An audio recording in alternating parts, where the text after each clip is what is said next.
Game of Thrones, the card game, second edition. This is a game that I picked up at Genko 2015 last year, and I really enjoyed it. This is a game that I really enjoyed. It's a solid, robust, dual type of card game with a great theme, great art, really fun stuff. So I was pretty excited to play an expansion for that game that came out recently, and that is called Wolves of the North. The expansion, as you can imagine, features most prominently the Stark faction, but there are also cards for other factions. But as the title pretty much indicates, this is an expansion that will be particularly interesting for the Stark fans. It allows you to play the Stark faction in different ways with some new capabilities, either concentrating on what they do best, which is to deal with direwolves and to use them as raw power to attack, or also what the Stark do sometimes a little more awkwardly in the original novels, to do diplomacy to ally themselves with other houses. Game of Thrones Wolves of the North comes in this beautiful box, which is also very flimsy and very thin. And I love it.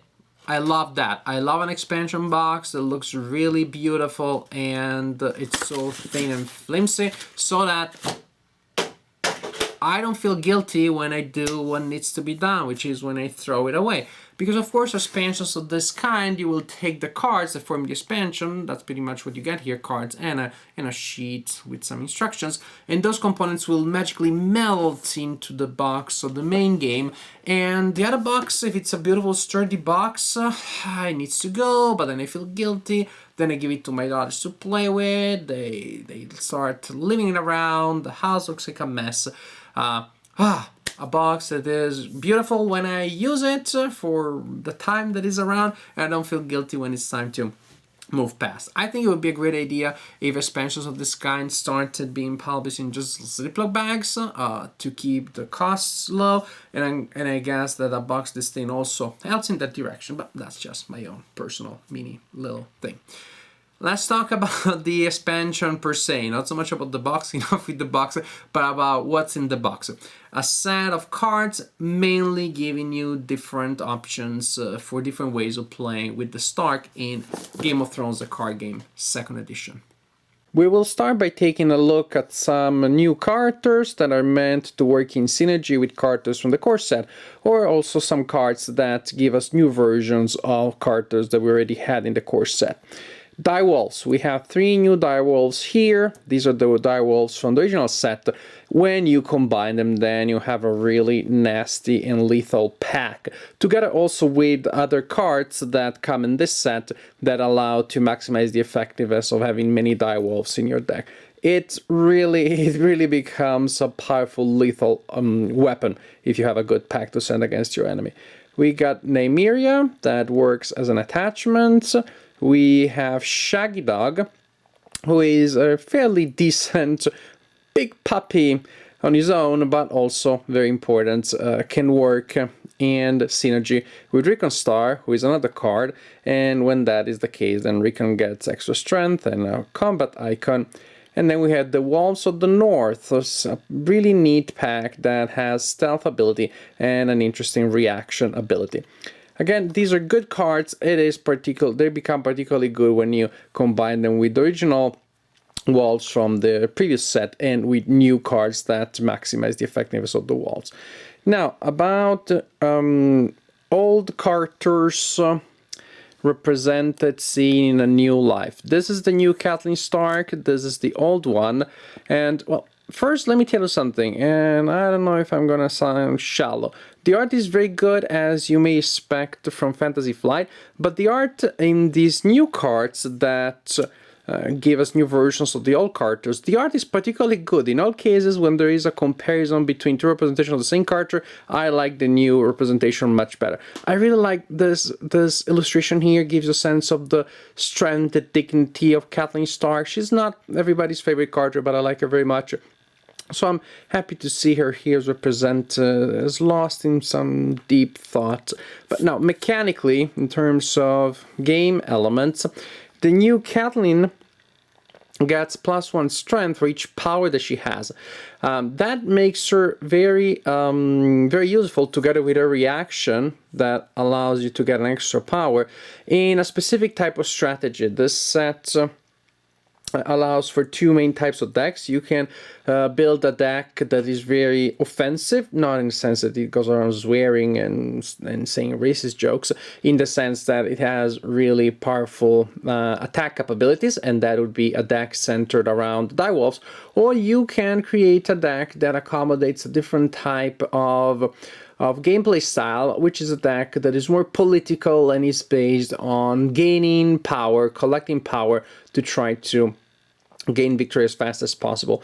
Kathleen Stark is very instrumental in this type of style, in this type of deck, and this is, when you compare them, you see the difference between the two. Eddard Stark, again, if you're looking at the difference of the art, I really like this art better. It looks more rugged, there's more gray around him, it looks a little more disappointed and world weary. That's how it should be. He has renown like in the original character, in the original version, but also here he gains power using renown. When he gains power using renown, you choose another participating character in control, and that character also gains 1 power. See, they really are a power couple, the two of them. Then we have Sansa. Again, I have to say I really like the art. If you know the story, if you read the novels, or I don't know, maybe you even watched that visual summary that the TV show is, you know, this is a very important moment. This is when she realizes that she has to play the Game of Thrones, or better, that she has been playing the Game of Thrones for her entire lives, and now she has to do it knowingly. She has to take an active role in the Game of Thrones. She cannot avoid it. It's a really nice, powerful moment, and the description, the ability of the character is very thematic. Sansa Stark loses strength for each Stark character in the death pile, which makes sense, that affects her on a personal level, but also when her strength is down to 0 because many of her affiliates have been killed, she gains insight. How wonderfully thematic is that? It precisely represents, well, her realizing what's really going on around her, and that's a very nice way of translating that into a game function. I like that a lot. Arya Stark, again, better art, or at least I like it better. As for the effect, after a Stark character that you control is killed, you sacrifice her to choose and kill a character with strength 3 or lower. Nasty attack, backstab, kamikaze attack if you so wish, revenge attack. And in general, many cards in this new set have this idea of working around sacrifice. There are effects that are triggered when your characters get killed, or you can choose to sacrifice a character to gain some benefit. There's really this idea of the Stark being fierce and very brave and jumping in front of enemy swords, not worrying about themselves if their sacrifice allows their party, their side, to gain some benefit. Definitely a nice idea, and again, a nice mirroring between a theme, between the way the theme is supposed to work and the way game functions add to gameplay. I explained that one of the two main things that you can do with this expansion is to build a very powerful, very aggressive deck built around direwolves, and here we have some new plot cards, and the plot card in particular works particularly well if the type of deck that you have built is indeed one that centers around attacks by direwolves. A time for wolves, then this plot card allows you to search your deck for a direwolf, reveal it, and add it to your hand. You may also be able to put it in play directly. Then we have winter plot cards, which are also important because of other game effects that rely on winter. And you can read the text. We also have summer, just for some balance there. And then other plots, but really, to me, the most interesting ones are the winter ones. So here we go. We have the last misplaced winter effect, which is an interrupt and allows you to draw cards, so gain gold. But again, it's very important because it is a winter card. I know, if you know the story, there's a very disturbing moment, but also a pretty a card, an expensive card, but with some very good stats all over. But alas, sad moment from the original story. Expensive card to play. Some more cards, a mix of other things that have to do with the Stark and with the Tully. One thing you can do is to build a deck that revolves around direwolves and kills a lot of people. The other thing is to represent an alliance between the Tully and the Stark that is centered more around political maneuvers and gaining powers. And here I placed mainly the cards that have to do with the direwolf, aggressive deck on top, and the other ones at the bottom. But of course you can mix and match any way you want. Winter has come. As hard as winter. You played only if it is in the winter card is in play, and after a card you control is sacrificed or killed, you put a Stark card or equal power cost in play from your hand. Now remember, I told you that there are a lot of Stark people that sacrifice other people, that get sacrificed, they sacrifice themselves. There you go. As you can see here, you can create a really neat synergy. The winter card allows you to bring wolves in. Some of the wolves get sacrificed, and once they get sacrificed, then boom, you play this card, and that allows you to bring people back more. This is another thing that has to do with the pack. I like the art. I like the idea the pack survives. When an opponent will initiate, sacrifice a wolf to block that. So you got a lot of interesting synergies here, centered on the idea of attack, sacrifice, and winter. Here we go.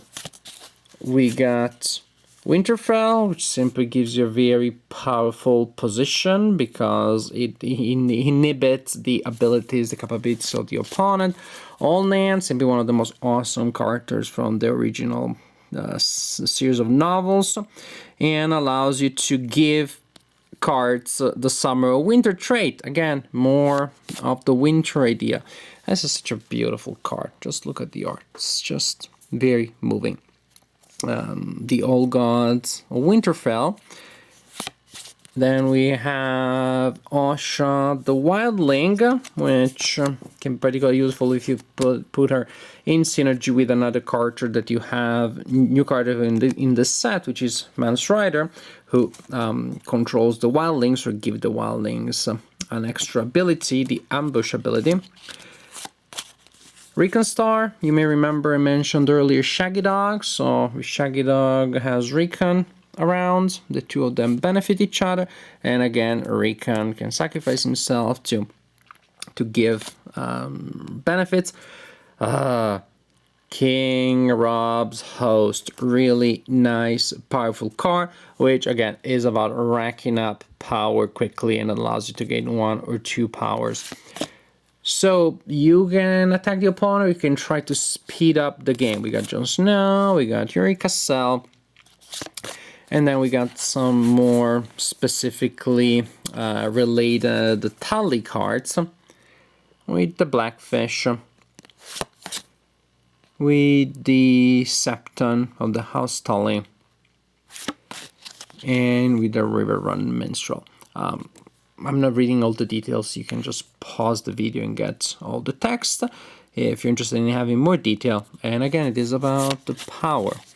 So, and then we got some extra other cards, but you get a sense of these cards. This is the main cards for the Stark, the ones that you use for your Stark deck or Stark base deck. And again, remember, it is not that this set of cards allows you one style only. You can customize in different ways around 2 main philosophy, attack or power collection. We mentioned Mance.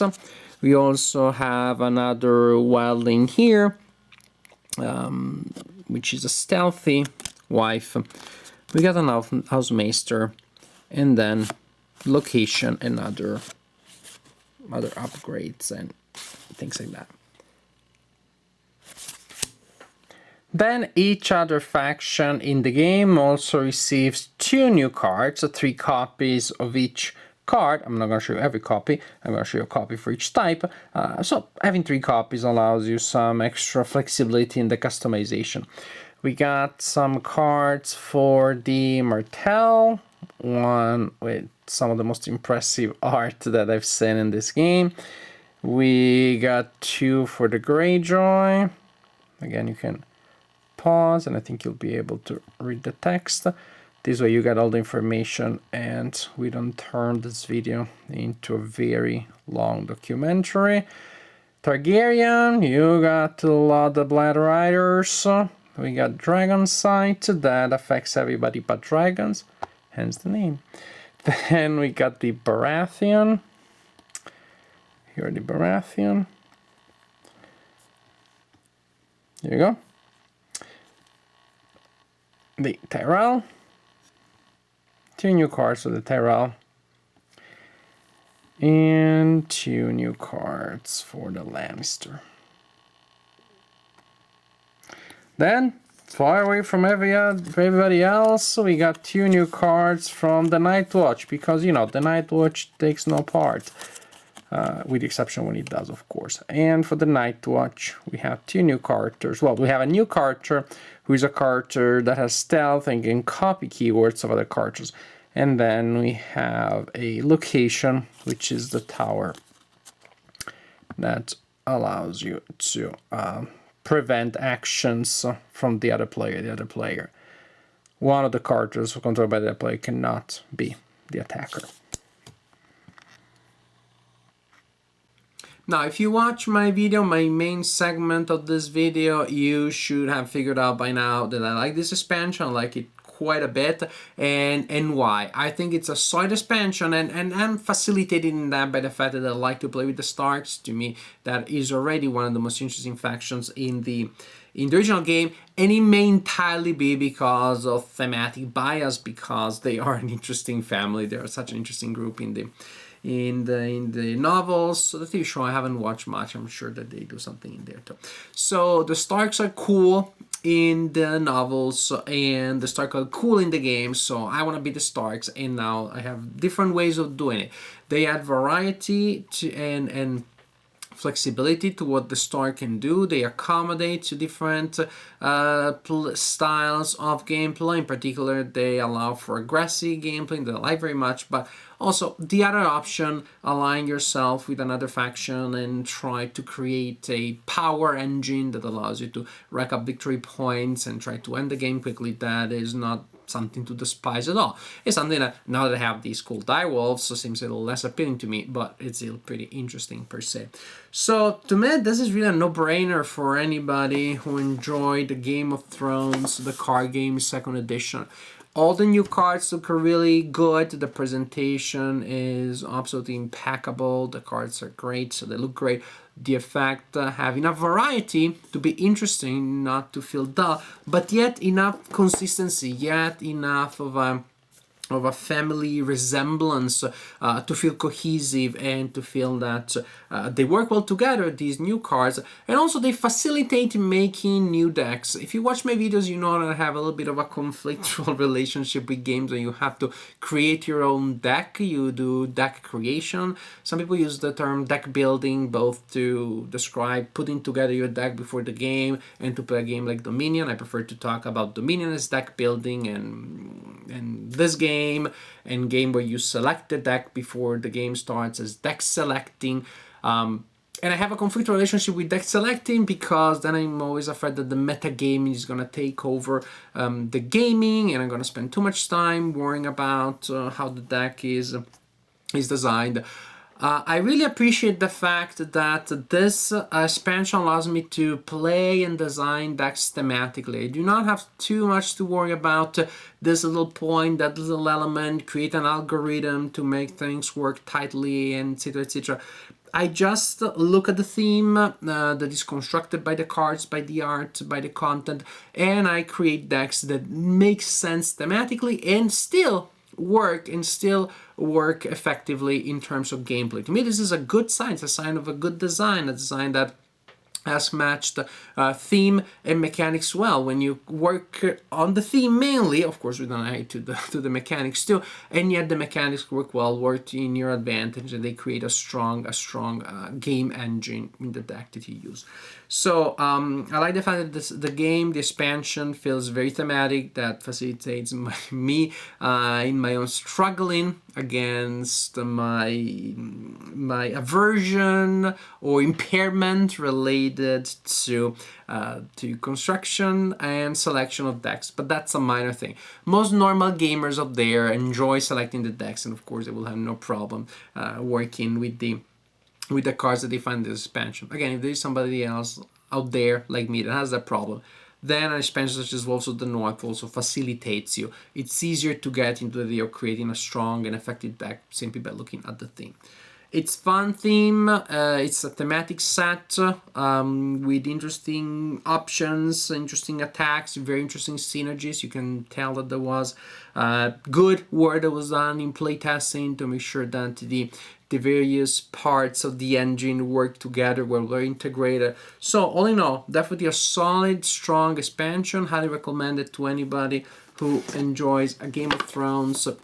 The card game, second edition, I think it's a mandatory expansion for anybody who enjoys playing this game with the Stark faction, but in general, just a very strong expansion for this game.